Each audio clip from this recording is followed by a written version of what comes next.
હર હર મહાદેવ। મિત્રો, ભગવાન શિવે જણાવ્યું કે કયું એવું ફૂલ છે જેને માત્ર સૂંઘવા માત્રથી જ સ્ત્રીને સંતાનની પ્રાપ્તિ થાય છે।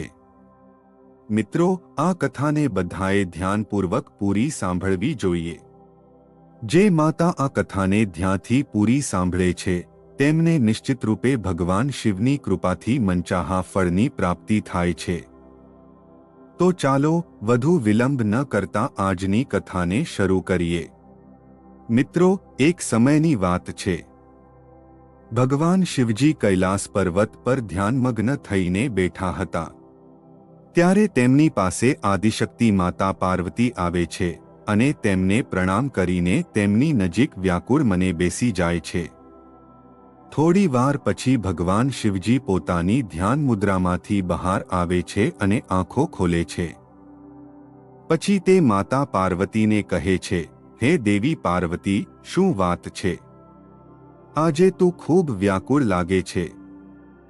ત્યારે માતા પાર્વતી કહે છે, હે સ્વામી, આજે જ્યારે હું પૃથ્વીલોકનું દૃશ્ય જોઈ રહી હતી તો મેં એક અદ્ભુત દૃશ્ય જોયું જેને જોઈને મારું મન વિચલિત થઈ ગયું અને મારા હૃદયમાં મમતાનો મોહ જાગૃત થઈ ઉઠ્યો।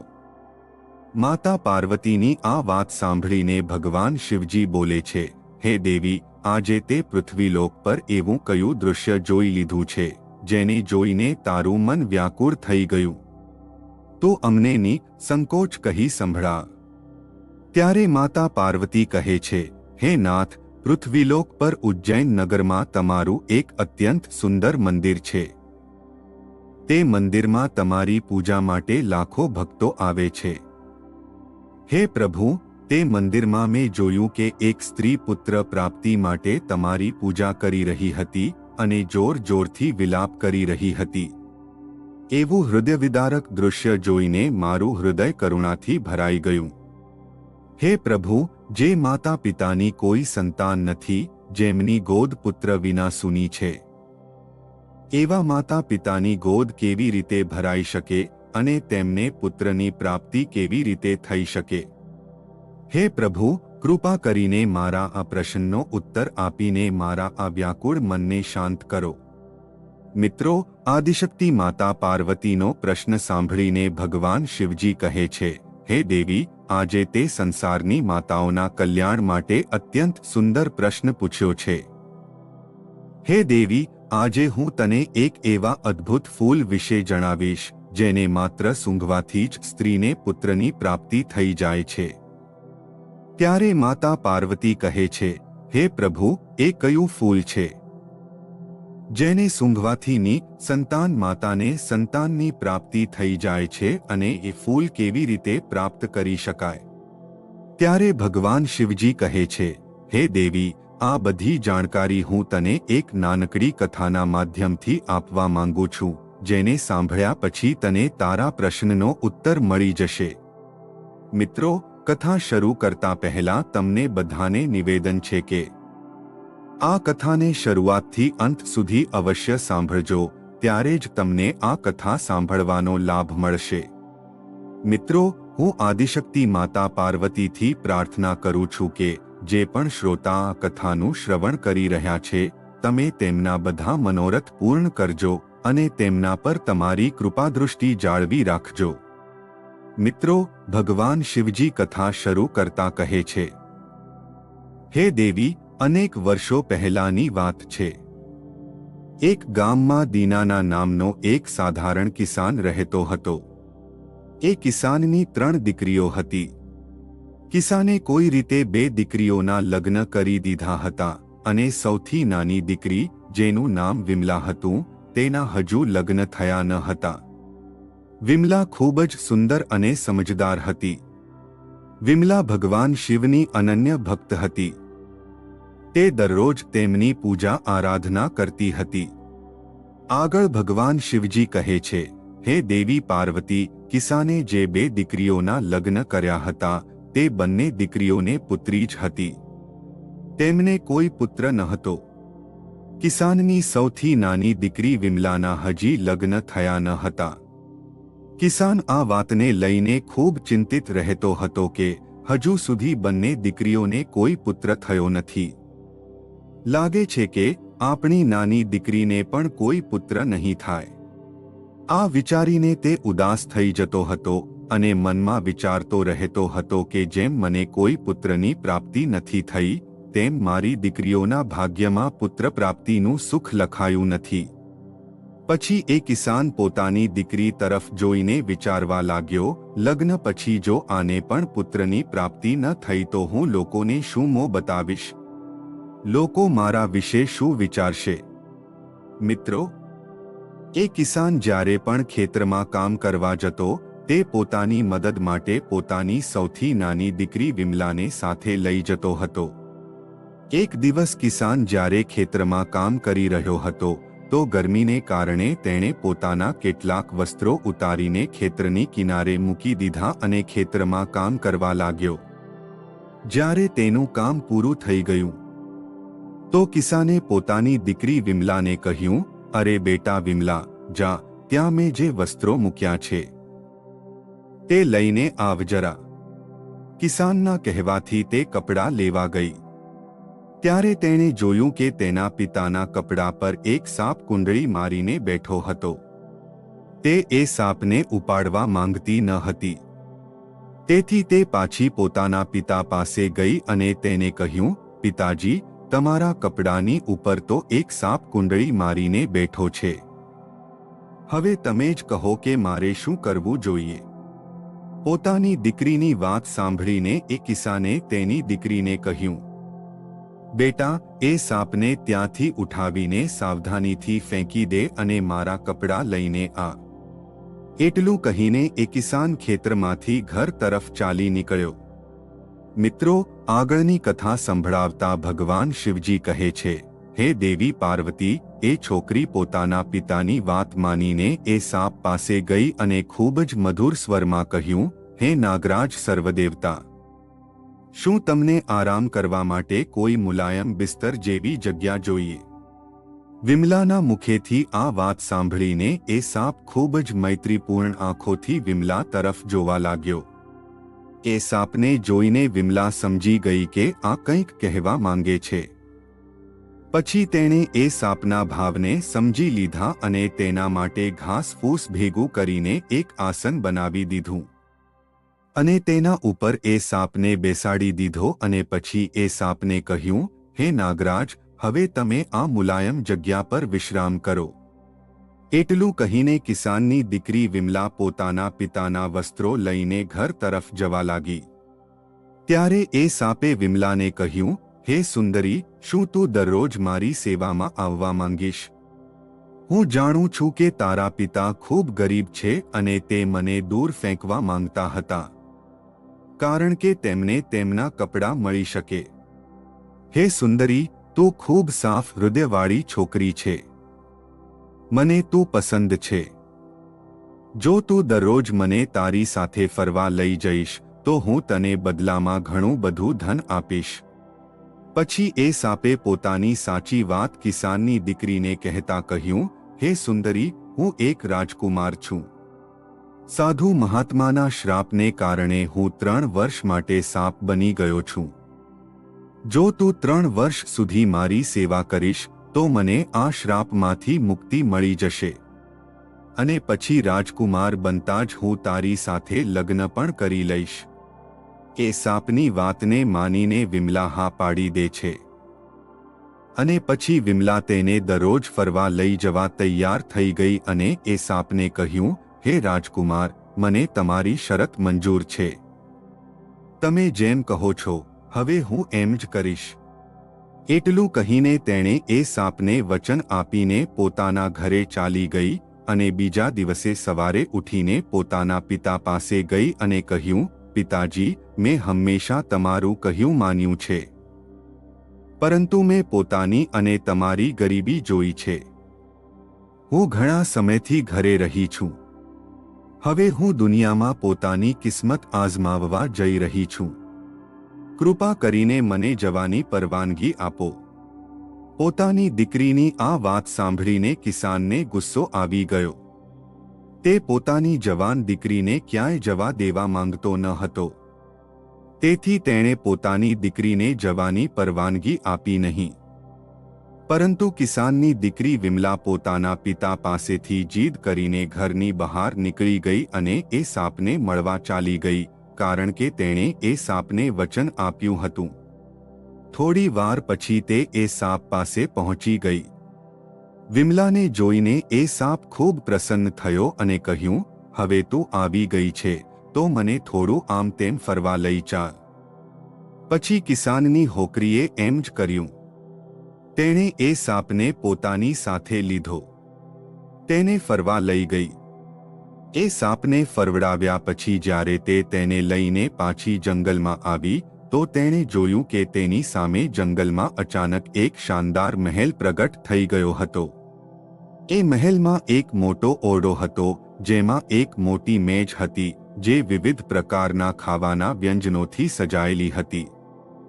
આવા પ્રકારનું ખાવાનું એ કિસાનની હોકરીએ પોતાના આખા જીવનકાળમાં કદી જોયું ન હતું. પછી તો કિસાનની હોકરીએ પેટભર ખાધું. ખાધા પછી તે સૂવા માટે પોતાના બિસ્તર પર ચાલી ગઈ અને પછી રોજ દરરોજ 1-2 કલાક માટે એ નાગને પોતાની સાથે રાખતી.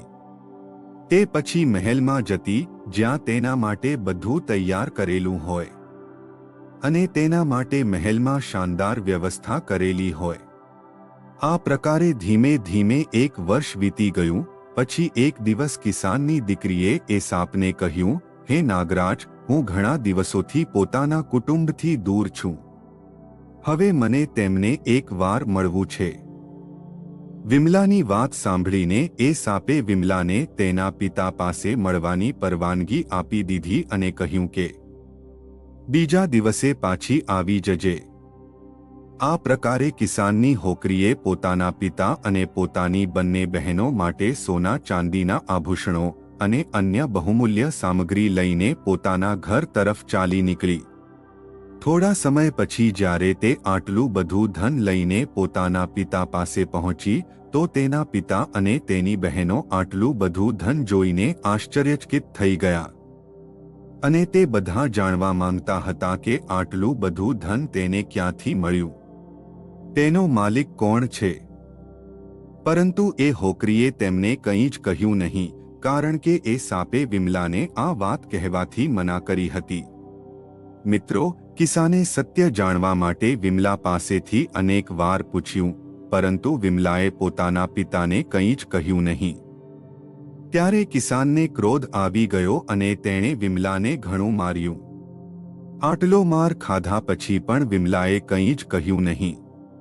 બીજા દિવસે સવાર થતાં જ વિમલા એ સાપ પાસે પાછી જંગલમાં ચાલી ગઈ અને પછી એ સાપને દરરોજ 1 કે 2 કલાક સુધી ફરવા લઈ જતી રહી.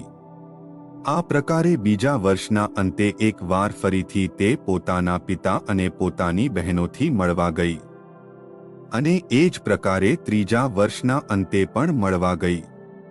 જ્યારે કિસાનની છોકરી ત્રીજી વાર એ સાપને છોડીને પોતાના પિતા અને પોતાની બહેનોથી મળવા ગઈ તો જતા પહેલા સાપે વિમલાને કહ્યું હતું કે તું આજે જ પાછી આવજે. કાલ સુધી પિતાના ઘરે ન રોકાજે. સાપની વાત સાંભળીને એ હોકરીએ તેને વચન આપીને એ સાપને છોડીને ચાલી ગઈ. તે બાજુ જ્યારે એ છોકરી પોતાના પિતા પાસે પહોંચી તો તેના પિતા અને તેની બહેનોએ આ વાત પર જોર આપ્યો કે જે ધન તે પોતાની સાથે લાવે છે તેનો સાચો માલિક કોણ છે અને તું ક્યાં કામ કરે છે. પોતાના પિતા અને બહેનોના પૂછવા પર વિમલાએ તેમને કંઈ જ કહ્યું નહીં. આ વાતથી તેના પિતાને ગુસ્સો આવી ગયો અને તેણે વિમલાને એક ઓરડામાં લઈ જઈને બંધ કરી દીધી. કોઈ રીતે વિમલા ઓરડામાંથી બહાર નીકળી અને ભાગતી ભાગતી જંગલમાં પહોંચી ગઈ. પરંતુ જ્યાં સુધી તે ઘરેથી જંગલમાં પાછી આવી ત્યાં સુધીમાં ઘણી વાર થઈ ચૂકી હતી. એ સાપ હવે ત્યાં ન હતો. તે ગભરાઈને આમ તેમ એ સાપને શોધવા લાગી.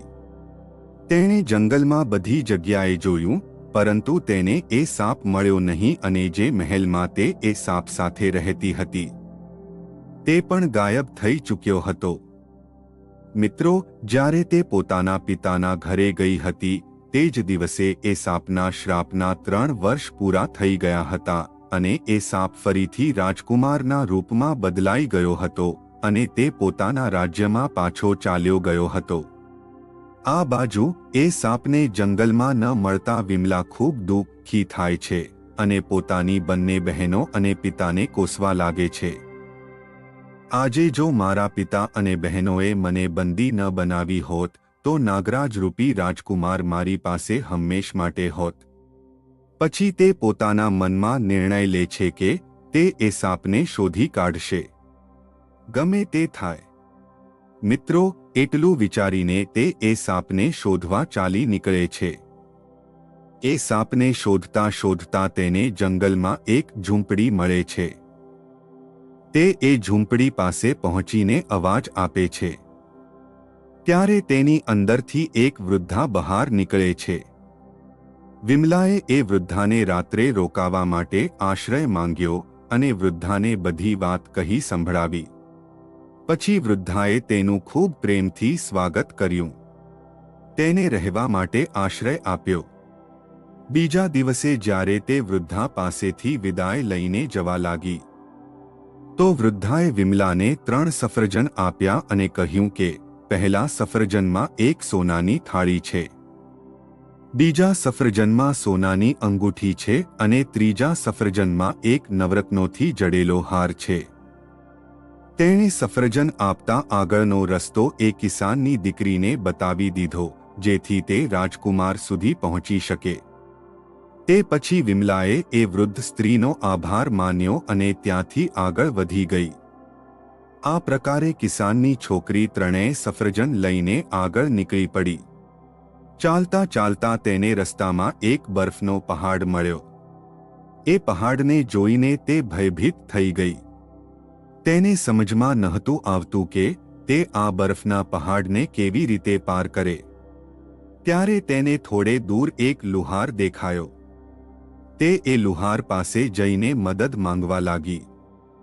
લુહારને તેના પર દયા આવી અને તેણે પહાડ પર ચઢવા માટે તેને એક સાધન બનાવીને આપી દીધું. સાધનની મદદથી તેણે પહાડ પાર કરી લીધો. મિત્રો, પહાડ પાર કરતા જ વિમલાને એક અત્યંત સુંદર રાજ્ય દેખાયું જ્યાં એ રાજકુમાર રહેતો હતો. મિત્રો, આ એ જ રાજકુમારનું રાજ્ય હતું જે શ્રાપને કારણે સાપ બન્યો હતો, જેને વિમલા દરરોજ જંગલમાં ફરવા લઈ જતી હતી. એ રાજકુમાર જે હતો તે પહેલેથી જ વિવાહિત હતો. તેની એક સુંદર પત્ની હતી. મિત્રો, આગળ ભગવાન શિવજી કહે છે, હે દેવી, એ રાજકુમારને સાપમાંથી મનુષ્ય બને ઘણા વર્ષો વીતી ગયા હતા. તેથી તે એ કિસાનની છોકરી વિમલાને ભૂલી ગયો હતો. એ રાજકુમારને કોઈ સંતાન પણ નહોતું, પરંતુ તેની જે પત્ની હતી તે બધી સંપત્તિ પોતાના કુટુંબીજનોને આપવા માંગતી હતી કારણ કે તેને રાજકુમાર કરતા પોતાના ઘર પરિવારનો વધુ મોહ હતો. રાજકુમાર પણ પુત્રના ન હોવાથી ખૂબ ચિંતિત હતો. જ્યારે કિસાનની દીકરીને આ બધી વાતો જાણ થઈ તો તે સૂત કાપનારનો વેશ ધારણ કરીને મહેલની અંદર ગઈ અને રાણી પાસેથી કામ માંગવા લાગી. રાણીએ એ વિચારીને તેને કામ આપી દીધું કે આ સૂત કાપનાર છે અને દરરોજ મહેલમાં રહીને આપણા માટે મખમલના બિસ્તર બનાવી આપશે. મિત્રો, પછી એ રાણી વિમલાને મહેલમાં કામ પર રાખી લે છે. કામ મળ્યા પછી વિમલાએ પહેલા દિવસનું સફરજન તોડ્યું જે એ વૃદ્ધાએ તેને આપ્યું હતું. જેવું તેણે સફરજન તોડ્યું તેમાંથી સોનાની એક થાળી નીકળી. જ્યારે રાણીએ એ થાળી જોઈ તો તેને એ થાળી ખૂબ પસંદ આવી. રાણીએ વિમલાને કહ્યું, હે દાસી, હું તારી આ થાળી તારી પાસેથી ખરીદવા માંગુ છું. રાણીની વાત સાંભળીને વિમલાએ કહ્યું, રાણી સાહેબા, આ થાળી હું તમને એક જ શરત પર આપી શકું. જો તમને મારી શરત મંજૂર હોય તો કહો. ત્યારે રાણીએ વિમલા પાસેથી પૂછ્યું, હે દાસી, તારી શું શરત છે? મને કહે. તો વિમલાએ પોતાની શરત કહેતા કહ્યું, રાણી સાહેબા, જો તમે મને એક રાત માટે તમારા પતિ સાથે સૂવા દેશો તો જ આ થાળી હું તમને આપીશ. મને માફ કરજો, પરંતુ મારી આજ એક શરત છે. રાણીએ વિમલાની વાત માની લીધી, કારણ કે તેને એ સોનાની થાળી ખૂબ પસંદ હતી. પછી શું હતું મિત્રો? જેવી સાંજ થઈ, રાણીએ રાજાને ઊંઘની દવા આપી દીધી અને આ પ્રકારે રાજાને ઊંડી ઊંઘ આવી ગઈ અને તે સૂઈ ગયો. પછી રાજા સૂઈ ગયા પછી રાણી કિસાનની છોકરીને રાજાના શયનકક્ષમાં લઈ ગઈ અને રાજા પાસે છોડીને ચાલી આવી. કિસાનની છોકરી વિમલા રાજા પાસે જઈને બિસ્તર પર બેઠી અને ફૂટ ફૂટ કરીને રડવા લાગી અને કહેવા લાગી, હે રાજકુમાર, તમે મારી સાથે શા માટે છળ કર્યું? મેં 3 વર્ષ સુધી તમારી સેવા કરી છે. તમારા કારણે મને મારા પિતા અને બહેનોથી માર અને કઠોર શબ્દો સાંભળવા મળ્યા. મને તથા બરફના પહાડ પર ચઢીને તમારી પાસે આવવું પડ્યું. તમે મારો ઉપકાર કેવી રીતે ભૂલી શકો છો? તમે મારી સાથે લગ્નનું વચન આપ્યું હતું. તમે તો તમારા વચનને તોડી દીધા છે અને તમારી પત્ની સાથે આ મહેલમાં સુખપૂર્વક જીવન વિતાવી રહ્યા છો. તમે મારી રાહ જરા પણ નથી જોઈ. હું તો આવવાની જ હતી. રાજકુમાર ઊંઘમાં હતો, કારણ કે રાણીએ તેને ઊંઘની દવા ખાવામાં મેળવીને ખવડાવી હતી, જેથી તે એ કિસાનની છોકરી સાથે વાત ન કરી શકે. આ પ્રકારે કિસાનની છોકરી પોતાની વાત કહેતી રહી, પરંતુ રાજકુમાર સૂતો રહ્યો અને તેની કોઈ પણ વાતનો જવાબ આપ્યો નહીં. કિસાનની છોકરી વિમલા એ વિચારી રહી હતી કે રાજકુમાર મારી વાત સાંભળે છે, પરંતુ કોઈ જવાબ આપતો નથી, અને આ પ્રકારે રાજકુમાર સાથે વાત કરતા કરતા સવાર થઈ ગઈ. સવાર થતાં જ રાણી રાજકુમારના કક્ષમાં આવી અને વિમલાને શયનકક્ષમાંથી બહાર લઈ ગઈ.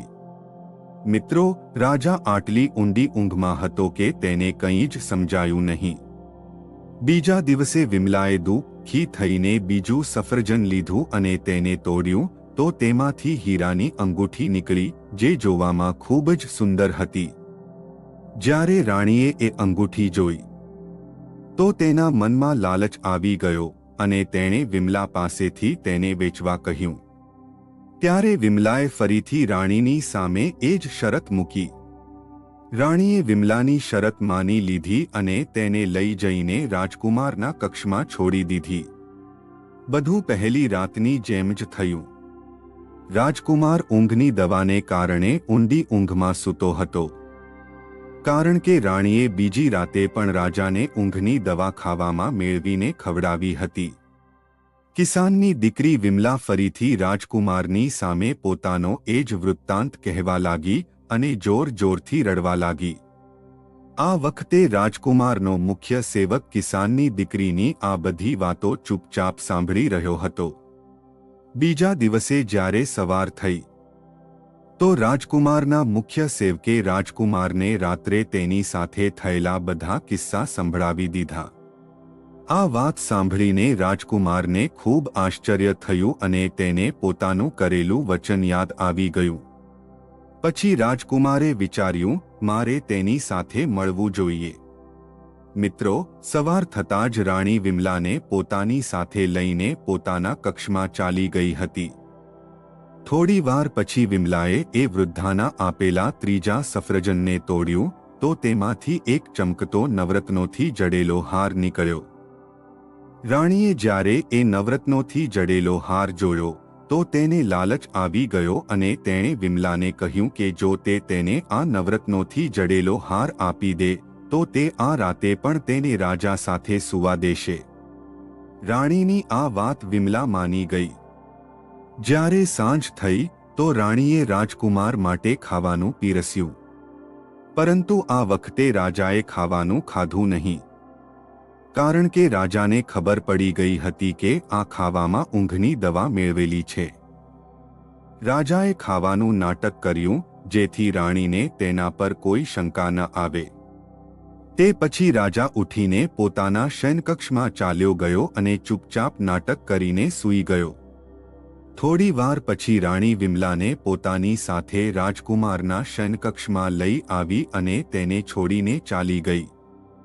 વિમલા ઉદાસ થઈને રાજાના બિસ્તર પાસે ગઈ અને ત્યાં જ ઊભી રહીને રડવા લાગી અને કહેવા લાગી, હે રાજકુમાર, તમે મારી સાથે આવું શા માટે કર્યું? મેં તો 3 વર્ષો સુધીની સ્વાર્થ ભાવથી તમારી સેવા કરી હતી. મને મારા પિતા અને બહેનોથી માર અને કઠોર શબ્દો મળ્યા તમારી સાથે મળવા માટે. મને બરફના વિશાળ પર્વતને પાર કરવો પડ્યો. સાથે જ તમને શોધવા માટે જંગલોમાં આમ તેમ ભટકવું પડ્યું. તમે આ બધું કેવી રીતે ભૂલી ગયા? તમે અહીં તમારી પત્ની સાથે મહેલમાં સુખપૂર્વક જીવન જીવી રહ્યા છો. હવે મારું શું થશે? મિત્રો, આગળની કથા સંભળાવતા ભગવાન શિવજી કહે છે, હે દેવી, આ વખતે રાજા ચૂપચાપ કિસાનની દીકરી વિમલાની વાત સાંભળી રહ્યો હતો. પરંતુ તે જૂઠું મૂઠું સુવાનું નાટક કરી રહ્યો હતો અને મનમાં વિચારવા લાગ્યો કે એક મારી રાણી છે, જેના માટે હું આટલું બધું કરું છું, અને તે મારી સંપત્તિને પોતાના માયરાને આપવા માંગે છે. મને સન્માન પણ નથી આપતી અને એક આ છોકરી જે પોતાના પ્રેમને શોધતી અહીં સુધી આવી ગઈ, અને જ્યારે હું સાપના રૂપમાં હતો તો તેણે લોકોની પરવા કર્યા વિના મારી દિવસ રાત સેવા કરી. મિત્રો, આ બધું વિચારીને રાજકુમારે પોતાની આંખો ખોલી અને વિમલાને ગળે લગાવી લીધી અને તેને દરબારમાં લઈ જઈને બધાની સામે પોતાની પત્ની તરીકે સ્વીકારી લીધી અને તે પછી કિસાનની દીકરી વિમલા સાથે પૂરા વિધિ વિધાનથી લગ્ન કર્યા અને ખુશહાલ જીવન વિતાવવા લાગ્યો. પછી એક દિવસ રાજાના મહેલમાં એક સંન્યાસી મહાત્મા ભિક્ષા માંગવા આવ્યા. વિમલાએ સંન્યાસી મહાત્માનું ખૂબ આદર સત્કાર કર્યો. તેમને ભોજન કરાવ્યું અને અન્નદાન કર્યું. વિમલાની સેવા ભક્તિથી પ્રસન્ન થઈને સાધુ મહાત્માએ કહ્યું, હે પુત્રી, હું તારી સેવા ભક્તિથી ખૂબ પ્રસન્ન થયો છું. માંગ, તને શું જોઈએ? ત્યારે વિમલાએ હાથ જોડીને કહ્યું, હે મહાત્માજી, ભગવાનની કૃપાથી મારી પાસે બધું જ છે, પરંતુ તો પણ તમે મને કંઈક આપવા માંગો છો તો પુત્ર પ્રાપ્તિનો શુભ આશીર્વાદ આપો. વિમલાના પૂછવા પર સાધુ મહાત્માએ કહ્યું, હે પુત્રી, તું ચિંતા ન કર. આજે હું તને એક એવા ફૂલ વિશે જણાવવા જઈ રહ્યો છું, જેને સૂંઘ્યા પછી સ્ત્રીને પુત્રની પ્રાપ્તિ થાય છે. આગળ સંન્યાસી મહાત્માએ કિસાનની દીકરી વિમલાને કહ્યું, હે બેટી, આ ફૂલને જે પણ સ્ત્રી માસિક ધર્મ પૂરો થયા પછી સૂંઘી લે છે અને સૂંઘ્યા પછી પોતાના પતિ સાથે મિલન કરે છે અને ગર્ભ ધારણ કરે છે, તેને નિશ્ચિત રૂપે એક ગુણવાન અને ભાગ્યવાન પુત્રની પ્રાપ્તિ થાય છે. આગળ સાધુ મહાત્માએ કિસાનની દીકરી વિમલાને કહ્યું, હે બેટી, બગીચાની પૂર્વ દિશામાં ધતુરાનું એક વૃક્ષ છે. તેમાં ધતુરાના ફૂલો લાગેલા છે, જે ભગવાન શિવજીને અત્યંત પ્રિય છે. તું સવારે સવારે બ્રહ્મ મુહૂર્તમાં ઉઠીને સ્નાન ધ્યાન કર્યા પછી એ ફૂલને તોડીને ભગવાન શિવજીના શિવલિંગ પર ચઢાવી દેજે. શિવલિંગ પર ચઢાવ્યા પછી તું તેને પોતાની સાથે લઈ આવજે અને પોતાના પતિ સાથે મળતા પહેલા એ ફૂલને સૂંઘી લેજે. તે પછી તું તેની સાથે સંબંધ સ્થાપિત કરજે. એમ કરવાથી તને અવશ્ય પુત્રની પ્રાપ્તિ થશે. એટલું કહીને એ સાધુ મહાત્મા ત્યાંથી ચાલ્યા ગયા. મિત્રો, આ વાત એ કિસાનની દીકરીએ રાજાને કહી. રાજા આ સાંભળીને ખૂબ પ્રસન્ન થયો. થોડા દિવસો પછી વિમલાને માસિક ધર્મની પીડા થઈ. તે પછી તે માસિક ધર્મથી મુક્ત થઈને સ્વચ્છ થયા પછી ધતુરાના ફૂલને તોડીને ભગવાન શિવજીના શિવલિંગ પર અર્પિત કરે છે. તે પછી ઘરે લાવીને એ ફૂલને સૂંઘી લે છે અને રાજા સાથે સંબંધ સ્થાપિત કરે છે અને પછી તે ગર્ભ ધારણ કરે છે. જ્યારે તેના ગર્ભકાળનો સમય પૂરો થયો તો વિમલાએ એક તેજસ્વી અને ગુણવાન પુત્રને જન્મ આપ્યો. પુત્ર પ્રાપ્તિની ખુશીમાં રાજાએ આખા રાજ્યમાં મીઠાઈ વહેંચી અને ગરીબોને દાન પુણ્ય કર્યું. વિમલાએ જ્યારે આ વાત પોતાના પિતાને કહી તો તેના પિતા ખૂબ ખુશ થયા. વિમલાએ પોતાની બહેનોને પણ ફૂલની વાત કહી. અહીં સુધી કે રાજાની પહેલી રાણીને પણ તેણે આ ફૂલ સૂંઘવાની વાત કહી. પછી તો બધાને પુત્રની પ્રાપ્તિ થઈ અને જેણે પુત્રી માંગી તેને પુત્રીની પણ પ્રાપ્તિ થઈ. મિત્રો, આગળ ભગવાન શિવજી કહે છે, હે દેવી પાર્વતી, આ પ્રકારે આજની આ કથા સમાપ્ત થઈ. તને આ કથા અવશ્ય પસંદ આવી હશે તો વિડિયોને લાઇક કરો, ચેનલને સબસ્ક્રાઇબ કરો. સાથે જ સાચી શ્રદ્ધાથી કોમેન્ટમાં હર હર મહાદેવ અવશ્ય લખજો. તમને બધાનો આભાર.